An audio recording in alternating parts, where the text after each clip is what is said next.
Comprendre le thé. C'est ce qu'on fait ici sur la rue Wellington Sud à Sherbrooke depuis maintenant 5 ans au salon de thé L'Arbre à Palabre. Et aujourd'hui, j'ai décidé de vous faire découvrir l'endroit. Bonjour tout le monde et bienvenue à la vie en Estrie. Chine, Japon, Tibet, Sri Lanka, embarquez parce qu'on part aujourd'hui faire le tour du monde.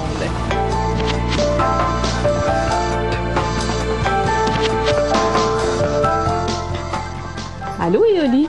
Bonjour.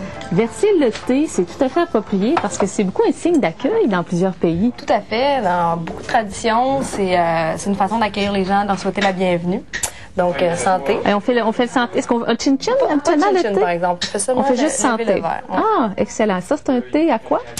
C'est un thé des moines qu'on l'appelle. C'est une recette qui a été élaborée par des moines tibétains, dont le secret est gardé. Donc, c'est un thé un peu floral, un peu fruité. On va être très tranquille, on va être très zen, probablement, pour l'émission. Faut que je te fasse une confidence. Oui. Je suis pas une buveuse de thé. C'est vrai. Oui, puis moi, j'associe beaucoup le thé à une autre génération. Moi, mes parents boivent beaucoup de thé. Tellement que je suis étonnée de voir que toi, tu es toute jeune, puis ça fait déjà 5 ans que l'entreprise existe, que déjà, tu avais une passion du thé. Donc, tu avais ça dès ta tendre enfance? Moi, j'ai commencé plutôt avec les plantes médicinales, les tisanes. Ma mère connaît beaucoup, elle m'a enseigné beaucoup dans mon enfance et jusqu'à l'âge adulte. Et moi, je suis plus partie de cette idée-là, de faire dans le fond des infusions pour le mal de gorge, infusions calmantes.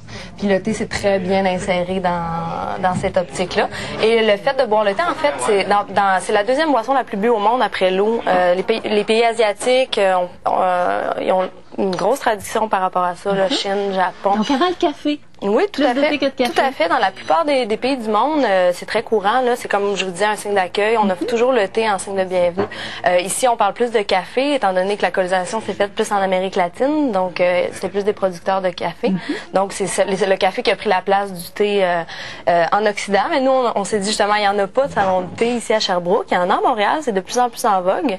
Fait qu'on s'est dit, tiens, pourquoi pas se lancer dans une entreprise comme ça qui va être différente, qui va aussi amener, si c'est meilleur pour la santé. Il y a beaucoup plus de variété dans le thé que dans le café. D'ailleurs, on va avoir l'occasion en deuxième partie d'émission, c'est ça, de voir la variété de thé que vous avez ici. Mais je veux qu'on parle surtout d'un peu de ton histoire, parce que tu dis, bon, ça a parti avec les plantes, mais toi, c'est à la fin du secondaire, grosso modo, que tu as décidé de prendre cette avenue-là et de créer l'entreprise. C'est quand même un gros risque à Sherbrooke de partir d'une entreprise comme ça. Tout à fait. Bon, on est parti très petit. On a un petit local qu'on a bien aménagé. On est parti avec une petite sélection de thé.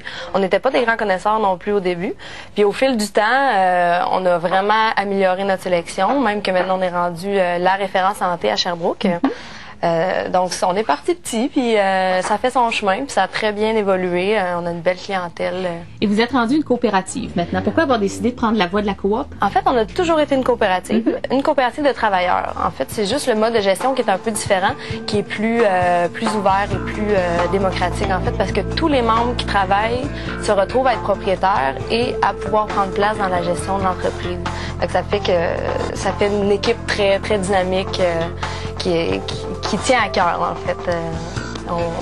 C'est notre propre emploi, c'est nous qui le gérons. Donc, c'est vraiment notre endroit. Et on le fait évoluer, dans le fond, avec les gens qui y participent.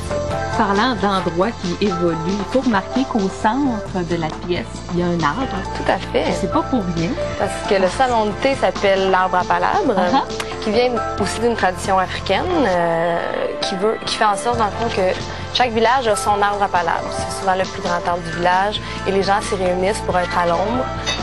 Et c'est là que se passent, dans le fond, les discussions de groupe, l'éducation populaire. C'est vraiment un endroit de rencontre, un endroit de partage. Puis c'est souvent là aussi que les gens buvaient le thé. Donc, c'est de cette tradition-là qu'on s'est inspiré pour notre nom et aussi pour la vocation de l'endroit qui était ça aussi au départ, de créer un endroit de rassemblement, un endroit de partage de culture, un endroit de diffusion et d'échange. Et bon, c'était ce que vous désiriez, mais est-ce que c'est ce qui se passe aussi? Est-ce que les gens viennent ici puis on discute? Tout à fait. Plus qu'à d'autres endroits, par exemple? Ben tout à fait. C'est un peu ouvert. Comme vous voyez, l'espace est ouvert. Ça incite à discuter avec son voisin. Il y a les coins ici qui servent aussi à ça. C'est des endroits qui peuvent accueillir les gens 8 à 10 personnes. Tout à fait. Moins dans son coin à faire ses petites choses. Tout à fait. Puis l'endroit aussi dégage un petit peu ça, une ouverture d'esprit, une ouverture sur le monde. Donc c'est un lieu propice à la rencontre et aux échanges. Après 5 ans, est-ce qu'on peut dire que les Sherbrookeois sont des buveurs de thé? Surtout les jeunes, je dirais qu'on a une belle clientèle étudiante qui veut s'ouvrir vers le monde, qui veut en apprendre davantage sur les cultures internationales.